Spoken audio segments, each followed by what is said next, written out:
ನಿಮ್ಮ ಮನೆಯಲ್ಲಿ ವಾಸ್ತು ಏನಾದರೂ ಕೆಟ್ಟಿದ್ರೆ, ವಾಸ್ತು ದೋಷ ಇದ್ದರೆ ನಮ್ಮ ಒಂದು ಸಂಸ್ಥೆಗೆ ವಿಡಿಯೋ ಕಾಲ್ ಮೂಲಕ ಮನೆ ತೋರಿಸಿ, ಪಿಕ್ಚರ್ಸ್ ಕಳಿಸಿ. ನಿಮ್ಮ ಮನೆ ಸರಿ ಮಾಡಿಕೊಂಡಾಗ ನಿಮ್ಮ ಮನೆಗೆ, ಯಾಕಂದರೆ ಮನೆ ಕಟ್ಟಬೇಕಾದ್ರೆ ಏನೇನೋ ಕನಸು ಕಟ್ಕೊಂಡು ಕಟ್ಟಿರ್ತೀರ, ಈ ಮನೇಲಿ ನಾನು ಹಾಗಿರಬೇಕು ಹೀಗಿರಬೇಕು, ಈ ಮನೆಯಿಂದ ಅದೃಷ್ಟ ಬರಬೇಕು ಅಂತ. ಎಲ್ಲ ಒಂದು ಕಡೆ ನಿಮ್ಮ ಜಾಗದ ಕೊರತೆನೋ ಅಥವಾ ಯಾರೋ ಮಿಸ್ಗೈಡ್ ಆಗಿ ಏನೋ ಒಂದು ಕಡೆ ನಿಮ್ಮ ಮನೇಲಿ ಮಿಸ್ಟೇಕ್ ಆಗಿದ್ರೆ, ಖಂಡಿತ ನಿಮ್ಮ ಮನೆ ಒಳಗಡೆನೂ ಹೇಳ್ತಿಲ್ಲ, ಮನೆ ಹೊರಗಡೆನೂ ಕೂಡ ಏನಾದರೂ ಒಂದು ಮಿಸ್ಟೇಕ್ ಆಗಿದ್ರೆ ಖಂಡಿತ ನಿಮ್ಮ ದುಡ್ಡು ನಿಮ್ಮ ಮನೇಲಿ ಉಳಿಯಲ್ಲ. ನಿಮ್ಮ ಮನೇಲಿ ಮನಸ್ತಾಪಗಳಾಗೋದು, ಮದುವೆ ಆಗದಿರ ಇರೋದು. ಒಂದು ಮರ, ನಮ್ಮ ಮನೆ ಹೊರಗಡೆ ಒಂದು ಮರ ಕೂಡ ನಮಗೆ ಇಂಪಾರ್ಟೆಂಟ್ ಆಗುತ್ತೆ. ಅದನ್ನು ನಾವು ಲೆಕ್ಕಕ್ಕೆ ತಗೊಂಡಿರಲ್ಲ. ಅದು ಕೂಡ ನಿಮ್ಮ ಜೀವನಕ್ಕೆ, ನಿಮ್ಮ ಮನೆಯ ಒಂದು ಅದೃಷ್ಟಕ್ಕೆ ಧಕ್ಕೆ ಆಗ್ತಾ ಹೋಗುತ್ತೆ. ಇದರಿಂದ ಕೂಡ ಮನುಷ್ಯ ತುಂಬ ಕೆಳಗಡೆಗೆ ಬರ್ತಾನೆ. ತುಂಬ ಚೆನ್ನಾಗಿರೋ ಮನುಷ್ಯ ತುಂಬ ಕೆಳಗಡೆಗೆ ಬಂದು ಏನೇನೂ ಇಲ್ಲದೆ ಇರೋ ಥರ ಆಗ್ತಾನೆ. ಇದಕ್ಕೆಲ್ಲ ಕಾರಣ ನಿಮ್ಮ ಮನೆಯ ವಾಸ್ತು. ನಿಮ್ಮ ವಾಸ್ತು ಸರಿ ಮಾಡ್ಕೊಳ್ಬೇಕು ಅಂದರೆ ನಮ್ಮಲ್ಲಿರುವಂಥ ಸ್ಟೋನನ್ನು, ನಾವು ಕೊಡೋವಂಥ ಸ್ಟೋನನ್ನು, ಇದೇ ಕಲ್ಲನ್ನು ನೀವು ಮನೇಲಿ ಇಟ್ಕೊಳ್ಳಿ. ಎಲ್ಲರೂ ಅಂತೀರ ಏನೋ ಕ್ರಿಸ್ಟಲ್, ಏನೋ ಕಲ್ಲು ಕೊಡ್ತಾರೆ, ಏನೋ ಮಾಡ್ತಾರೆ ಅಂತ. ಏನೂ ಅಲ್ಲ. ನೀವೇನು ದೇವಸ್ಥಾನಕ್ಕೆ ಹೋಗಿ ನೀವೇನು ಕಲ್ಲಿನ ಮಧ್ಯೆ ಇರ್ತೀರಾ, ನೀವೇನು ಕಲ್ಲಿಗೆ ನಮಸ್ಕಾರ ಮಾಡ್ತೀರಾ, ಕಲ್ಲಲ್ಲ ದೇವರು, ಆ ದೇವರು ಅಂತ ಪೂಜಿಸ್ತೀರಾ, ಅದೇ ದೇವರನ್ನು ಕಲ್ಲಿನ ರೂಪದಲ್ಲಿ ನಾವು ನಿಮ್ಮ ಮನೆಗೆ ಕೊಡ್ತಾ ಇದ್ದೀವಿ.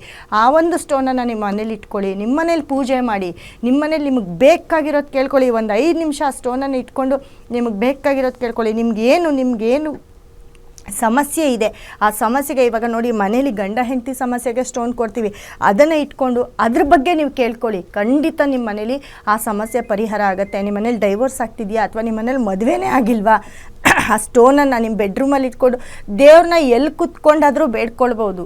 ಎಲ್ಲಿ ಕುತ್ಕೊಂಡು ಪ್ರೇಯರ್ ಮಾಡಿದ್ರು ದೇವರು ನಿಮಗೆ ಫಲ ಕೊಡ್ತಾನೆ. ಬೆಡ್ರೂಮಲ್ಲಿ ಇಟ್ಕೊಂಡು ನಾವು ಹೇಳ್ತೀವಿ ಎಲ್ಲೆಲ್ಲಿ ಇಟ್ಕೊಳ್ಬೇಕು ಅಂತ. ಮುಖ್ಯವಾಗಿ ನೀವಿರೋ ಜಾಗದಲ್ಲಿ ನೀವು ಆ ಸ್ಟೋನನ್ನು ಇಟ್ಕೊಂಡು ನೀವು ಎಲ್ಲಿ ಕುತ್ಕೊಂಡು ಕೇಳ್ಕೊಂಡ್ರು ಖಂಡಿತ ನಿಮಗೆ ಅದು ಪಾಸಿಟಿವ್ ಕೊಡ್ತಾ ಹೋಗುತ್ತೆ. ಇರೋ ಜಾಗದಲ್ಲಿ ಬೇಡ, ಒಂದು ಸತಿ ನಿಮ್ಮ ಮನೆ ಒಳಗಡೆ ಬಂದಿದ ತಕ್ಷಣ ನಿಮ್ಮ ಮನೆಯಲ್ಲಿ ಬದಲಾವಣೆಗಳು ಸ್ಟಾರ್ಟ್ ಆಗ್ತಾ ಹೋಗುತ್ತೆ. ನಿಮ್ಮನ್ನು ನೀವೇ ನೋಡ್ಕೊಳ್ಬೇಕಾಗುತ್ತೆ. ಹೌದು, ನಾನು ಹೀಗಿದೆ, ನಾನು ಹೀಗಾಗ್ತಾಯಿದ್ದೀನಿ ಅಂತ ಸುಮಾರು ಜನಕ್ಕೆ, ಅದರಲ್ಲೂ ಗ್ರಹಗತಿಗಳು ಕೆಟ್ಟಿರೋರ್ಗಂತೂ, ರಾಶಿಗಳು ಕೆಟ್ಟಿರೋರ್ಗಂತೂ ಸುಮಾರು ಜನ ನಮ್ಮ ಹತ್ರ ಸ್ಟೋನನ್ನು ತೊಗೊಂಡೋಗಿದ್ದಾರೆ. ಖಂಡಿತ ಹೇಳ್ತಿದ್ದೀನಿ, ಅವರೆಲ್ಲ ಇವತ್ತಿಗೂ ಫೋನ್ ಮಾಡಿ ಹೇಳ್ತಿದ್ದಾರೆ, ಪರವಾಗಿಲ್ಲ ಮೇಡಮ್, ಇವಾಗ ಸ್ವಲ್ಪ ಬದಲಾಗಿದ್ದೀವಿ, ಸ್ವಲ್ಪ ಬದಲಾಯಿಸ್ತಿದೆ, ತುಂಬ ಕಷ್ಟದಲ್ಲಿದ್ವಿ ಅಂತ ತುಂಬ ಜನ ಹೇಳ್ತಿದ್ದಾರೆ. ಸೊ ಹಾಗಾಗಿ ನಿಮ್ಮ ಏನೇ ಪ್ರಾಬ್ಲಮ್ ಇರಲಿ, ಮನೆಗೆ ಮುಖ್ಯವಾಗಿ ಫೈನಾನ್ಸ್ ಪ್ರಾಬ್ಲಮ್ಮು, ನಮ್ಮ ಮನೇಲಿ ದುಡ್ಡಿಲ್ಲ, ನಮ್ಮ ಮನೇಲಿ ಕುಬೇರ ಬರ್ತಾಯಿಲ್ಲ, ದುಡ್ಡಿಲ್ಲ ಅಂದಿದ ತಕ್ಷಣ ಏನು ಮಾಡ್ತೀರಾ, ದೇವಸ್ಥಾನಕ್ಕೆ ಹೋಗ್ತೀರಾ, ಹುಂಡಿಗೆ ದುಡ್ಡು ಹಾಕ್ತೀರಾ, ದೇವ್ರ ಹತ್ರ ಬೇಡ್ಕೊಳ್ತೀರಾ, ಅಲ್ಲಿ ದುಡ್ಡು ಖರ್ಚು ಮಾಡಿಬಿಟ್ಟು ಬರ್ತೀರಾ, ಸಾಲ ಮಾಡ್ಕೊಂಡು ಹೋಗಿ ದೇವಸ್ಥಾನದಲ್ಲಿ ದುಡ್ಡು ಖರ್ಚು ಮಾಡಿಬಿಟ್ಟು ಬರ್ತೀರಾ. ಮತ್ತು ಯಾವುದೋ ಒಂದು ಹೋಮ ಹೇಳಿದ್ದಾರೆ, ಪೂಜೆ ಹೇಳಿದ್ದಾರೆ ಅಂತ ಮಾಡಿಸ್ತೀರಾ. ಮುಖ್ಯವಾಗಿ ನಿಮ್ಮ ಮನೆಗೆ ಏನು ಬೇಕು ಅಂತ ನೀವು ಮರ್ತೇ ಬಿಟ್ಟಿರ್ತೀರ.